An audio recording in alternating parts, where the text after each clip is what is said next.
आशा करता हूं आप सब बहुत अच्छे होंगे। मेरा नाम है सिद्धांत अग्निहोत्री। स्टडी आईक्यू पे आपका बहुत बहुत स्वागत है। दोस्तों, भारत जो है ये द हिंदू का फ्रंट लाइन का आर्टिकल है, बहुत अच्छा है। भारत जो है worst affected by climate change. अब इसकी मैंने कई बार बात की हुई है, आज हम फिर बात करेंगे। चलिए आगे बढ़ते हैं। हमने टेस्ट सीरीज लॉन्च की हुई है दोस्तों, काफी अट्रैक्टिव ऑफर्स है, आप जरूर अवेल करें। इंस्टा पे मैं आगे मुझे यहाँ पे आप फॉलो कर सकते हैं। तो आपको पता ही है कि भारत जो है, अगर ग्लोबल क्लाइमेट रिस्क की बात करें तो India was ranked the 7th worst hit country. Environmental think tank and sustainable development German watch निकालती है ये। 25 जनवरी को इंडेक्स को पब्लिश किया। अब भारत की जो रैंक है वो 7th है। भारत एक डेवलपिंग कंट्री है, तो डेवलपिंग कंट्री की क्या हालत है आप देख सकते हैं क्लाइमेट चेंज की वजह से। क्लाइमेट चेंज के लिए बहुत कुछ किया भी जा रहा है, लेकिन क्या वो एनफ है? पहले तो हम देख लेते हैं कि क्या क्या प्रॉब्लम्स है। ये मेरा टेलीग्राम चैनल है, 13,100 सब्सक्राइबर है। ये प्रॉब्लम नहीं है वैसे, इसी को आप ज्वाइन करिएगा। अब इंडेक्स ने इन कंट्रीज को रैंक किया 2019 में जितने भी एडवर्स इवेंट हुए उसके बेसिस पे। भारत में तो बहुत सारे हुए, भारत में फ्लड्स तो हमेशा ही आते हैं, लेकिन अभी हाल ही में काफी ज्यादा आने लगे हैं। 2015-2016 में आसाम में तो आते ही आते हैं, वो मैंने कवर भी किया है। लेकिन इसमें क्या है ना कि फ्लड्स की और हेवी रेन की प्रॉब्लम बहुत ज्यादा हो गई है। वो भी हमारी ही गलती है। देखिए, कुछ जगह तो नेचुरल, अब जैसे आसाम में तो नेचुरल है, बिहार में भी नेचुरल है, क्योंकि वहां पे फ्लड जो है ना वो उफान बहुत ज्यादा बढ़ जाता है ब्रह्मपुत्रा का, तो आप वहां पे कुछ कर नहीं सकते।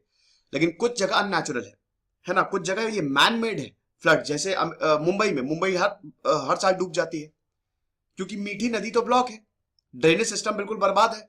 अभी आंध्र प्रदेश में देखा, तो जहां पे जब पानी को अगर रास्ता नहीं मिलेगा तो वहीं पे ठहर जाएगा ना। तो कूड़ा फेंक फेंक के हम ही ने सब गड़बड़ किया है। नाली में भी आप देखिए, आप भूल जाइए, इतनी बड़ी बड़ी चीजों को तो भूल ही जाइए। आप सिंपल अपने घर के अगल बगल नालियों में देख लीजिए, वो जो ड्रेनेज सिस्टम, ड्रेनेज की वजह से होती है ना, उसी में कूड़ा लोग भर देते हैं। तो ऐसे में कैसे चलेगा? और अल्टीमेटली सब घूम फिर के लोगों को पे ही आता है, और फिर लोग बोलते हैं सरकार की है, ये फलाना धमाका। सबसे बड़ी तो उन्हीं की गलती है। तो यहां पे extreme weather events, floods caused by heavy rain 2019, उसमें देखिए कि लगभग 2 करोड़ लोगों को डिस्प्लेस किया, 1800 लोग मारे गए across the 14 states of India. 2 crore बहुत बड़ा आंकड़ा है। फॉर काइंड इंफॉर्मेशन बता देता हूं कि इजराइल की जो टोटल पॉपुलेशन है वो 1 करोड़ है। बहुत सारे देशों की पॉपुलेशन है इतनी, यूरोपियन देशों की। 2 करोड़ डिस्प्लेस हो गए हमारे। इंटेंस मॉनसून ने कितना ज्यादा इफेक्ट किया? लगभग 12 करोड़ लोगों को। इकोनॉमिक डैमेज बहुत ज्यादा होता है। Economic damage $10 billion, 73,000 crore, 72900 crore, 73,000 crore का हमारा इकोनॉमिक लॉस हो गया। अब अगर ये बच जाता, इसका आधा भी बच जाता, तो समझिए हमारा फिस्कल डेफिसिट कितना कम हो जाता, सरकार के पास ज्यादा पैसे रहते। अब आप बोलेंगे सर ये कैसे इकोनॉमिक लॉस? अरे इकोनॉमिक डैमेज नहीं होगा क्या? बिल्डिंग चली जाती हैं, पब्लिक प्रॉपर्टी का नुकसान होता है, रोड बह जाती है ना। लोग भी जो काम करते हैं, जो डायरेक्टली या इनडायरेक्टली इकोनॉमी में योगदान देते हैं, वो कभी मर जाते हैं, कभी डिस्प्लेस हो जाते हैं। और 4-5 बहुत ज्यादा हैवी बारिश हो रही है तो सारा काम धाम ठप हो जाता है। तो इकोनॉमिक लॉसेस तो इसके बहुत ज्यादा है। ट्रॉपिकल साइक्लोन्स की बात करते हैं, 8 ट्रॉपिकल साइक्लोन्स है नॉर्दर्न इंडिया में, बहुत ज्यादा सीवियर थे। ठीक है, वेरी कैटेगरी ऑफ साइक्लोन्स, मैंने इस पे एक सेपरेट लेक्चर अभी लिया था। वेरी सीवियर, हवा इतनी तेज कि सब कुछ उड़ा के ले जाए। स्पेशली उड़ीसा में, इधर बंगाल में, फिर इधर साउथ में साइक्लोन फानी जो आया 2019 में, उसमें तो सब तहस नहस कर दिया। 28 मिलियन, 2 करोड़ 80 लाख लोगों को यहां पे इफेक्ट किया। 90 लोग मारे गए। इंडिया बांग्लादेश इकोनॉमिक लॉसेस आप देख लीजिए, 60,000 करोड़ का हुआ, तहस नहस कर दिया पूरे बंगाल को भैया, ये साइक्लोन फानी ने 2019 में। और ऐसे ही दोस्तों 8 साइक्लोन आए थे। ये डेवलपिंग कंट्रीज और अंडर डेवलप्ड कंट्री का ये हाल है। अब जो डेवलपिंग कंट्रीज हैं उसमें जो वल्नरेबल लोग हैं वो सबसे ज्यादा इफेक्ट होते हैं। एक्सट्रीम वेदर इवेंट्स कौन कौन से होते हैं? स्टॉर्म्स हो गए, तूफान, फ्लड्स, वही रेन के कारण, या कई अगर जैसे वो कोसी रिवर, कोसी जो है उसको सौरो ऑफ बिहार बोला जाता है, दामोदर को भी सौरो ऑफ बंगाल बोला जाता है। क्यों? क्योंकि कई बार क्या होता है कि देखिए नदी अपना रास्ता भी बदल लेती है। तो कई बार तो बिहार में ऐसा होता है कि वो सो रहे हैं आराम से बैठ के खटिया पे, खटिया के नीचे से नदी बहने लगती है। तो वो तो चलिए नेचुरल है, वो तो हम नहीं कर सकते, वो नहीं रोक सकते, हालांकि उसको भी रोका जा सकता है, लेकिन फिर भी लेकिन उसके लिए प्रॉपर प्लानिंग चाहिए। सरकार जो हो सकता है वो करती है। हीट वेव्स हम नहीं रोक सकते, हीट वेव्स को, इस पे ये कलेक्टिवली हमको काम करना पड़ेगा हीट वेव्स के लिए। हीट वेव्स कैसे जनरेट होती है, कैसे इफेक्ट करती है, इस पे भी पूरा पूरा लेक्चर। सबसे खतरनाक इफेक्ट जो हीट वेव का होता है वो मेंटल हेल्थ पे होता है। गर्मी में आप काम कर सकते हैं नहीं, 2-3 घंटे तो ऐसे ही चले जाते हैं। तो हीट वेव से इकोनॉमिक लॉस और हेल्थ लॉस बहुत ज्यादा होता है, और लोग मर भी जाते हैं हीट वेव से। अभी तो हीट वेव आने वाली है ना, अब देखिए गर्मी आ रही है। तो क्लाइमेट चेंज जो है, impact of climate change is visible. Climate change 1980 से शुरू हुआ, मतलब दिखना शुरू हुआ, वो तो बहुत पहले से ही रहा था। पहले हम नेचर को पूजते थे।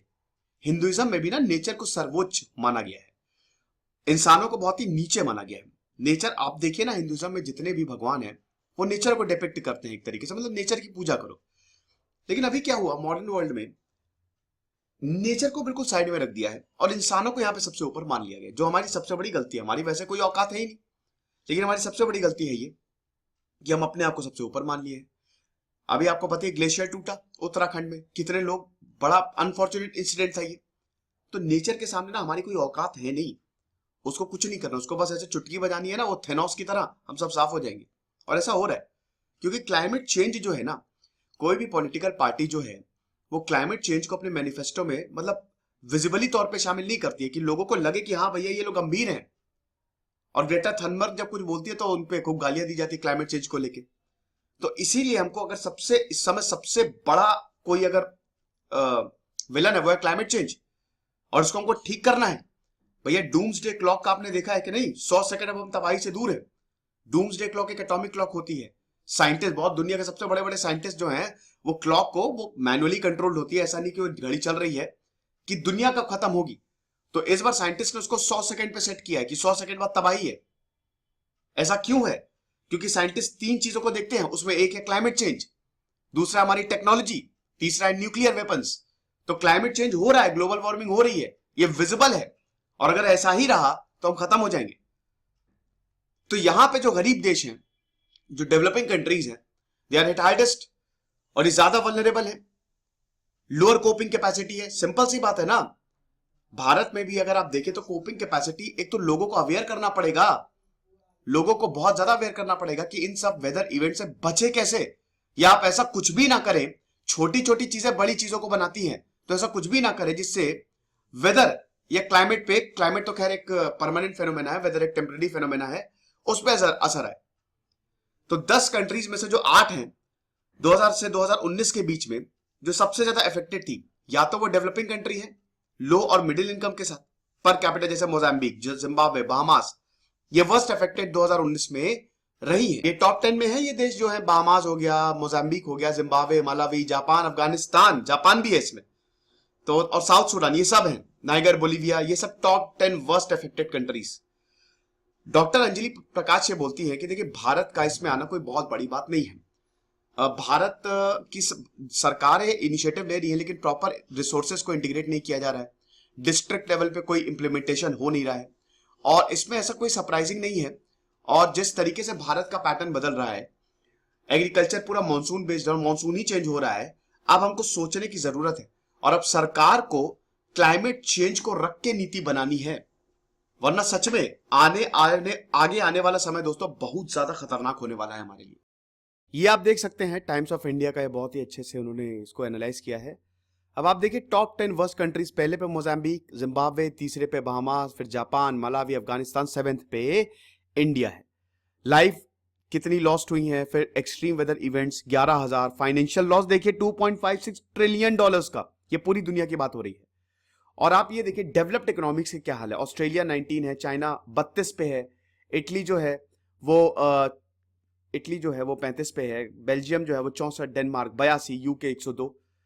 तो डेवलप्ड कंट्रीज जो हैं, यूएसए को कंसिडर ही नहीं किया गया, क्योंकि जो डेटा था वो टेक्निकल रीजंस के लिए अवेलेबल ही नहीं था। अमेरिका में तो खैर पैंडेमिक से बहुत ही बुरा हाल है। तो ये आप देख सकते हैं, हालांकि जो कंडीशन है बहुत अच्छी नहीं है, तो हम सबको साथ में मिलकर काम